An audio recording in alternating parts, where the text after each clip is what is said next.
நம்ம இந்த யூனிவர்ஸ்ல இருக்கிற எந்த பொருள் எடுத்துக்கிட்டாலும் சரி, நல்ல கவனி, இந்த யூனிவர்ஸ்ல இருக்கிற எந்த பொருள் எடுத்துக்கிட்டாலும், அப்ப அது என்னுடைய நண்பர், ஆறுயிர் நண்பர், பூனைக்குட்டியா இருந்தாலும் சரி, இந்த பேனாவா இருந்தாலும் சரி, ரிமோட்டா இருந்தாலும் சரி, நான் போட்டிருக்க ஜர்க்கினா இருந்தாலும் சரி, இது எல்லாமே வந்து எதால ஆனது அப்படின்னா எலிமெண்டரி பார்ட்டிகல்ஸ் அப்படின்னு சொல்லுவோம். ஒண்ணும் இல்ல, இப்போ நான் எந்த ஒரு பொருளா இருந்தாலும் அதை சப்அட்டாமிக் லெவல்ல பிரேக் பண்ணி பாக்குறேன். இப்போ நம்ம நண்பர் பூனைக்குட்டியை வந்து நான் ஒரு லென்ஸ் வச்சு சும்மா ஒரு எலக்ட்ரான் மைக்ரோஸ்கோப் வச்சு அப்சர்வ் பண்றேன் அப்படின்னு வச்சுக்கோயேன்.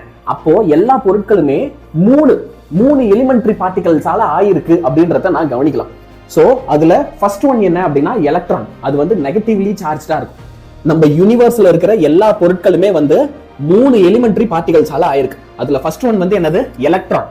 பொதுவா இதோட சார்ஜ் வந்து நம்ம என்ன சொல்லுவோம் அப்படின்னா நெகட்டிவ் சார்ஜ் அப்படின்னு சொல்லுவோம். அடுத்து வந்து பார்த்தோம்னா புரோட்டான். இந்த புரோட்டான் எல்லாமே எப்படி இருக்கும் அப்படின்னா பாசிட்டிவ் சார்ஜ் ஆகும். கடைசியா நியூட்ரானுக்கு சார்ஜ் இருக்கு. இப்போ இந்த சார்ஜஸ் இதோட ப்ராப்பர்ட்டிஸ் அண்ட் இவங்க ஸ்டாட்டிக்கா இருக்க பார்த்து இவங்க என்னென்ன மாதிரியான ப்ராப்பர்ட்டிஸை எக்ஸிபிட் பண்றாங்க. ஸ்டாட்டிக்னா என்னது? ஸ்டாட்டிக்னா மூவ் ஆகாம ரெஸ்ட்ல இருக்கும்போது இவங்க என்ன விதமான ப்ராப்பர்ட்டிஸை எக்ஸிபிட் பண்றாங்க அப்படின்றத பாக்குறது தான் நீ ரொம்ப சிம்பிளா என்ன சொல்ற அப்படின்னா எலக்ட்ரோஸ்டாட்டிக்ஸ் இந்த சாப்டரே சொல்ற. சரியா? இப்போ மெயின் கதைக்கு வரும். ஒரு ஆட்டம் எடுத்துக்கிட்டா உனக்கு நல்லாவே தெரியும். அதுல புரோட்டான் வந்து எங்க இருக்கும் அப்படின்னா சென்டர்ல இருக்கும். சரியா? அதே நேரத்துல எலக்ட்ரான் எங்க இருக்கும்னா ஆர்பிட்ல.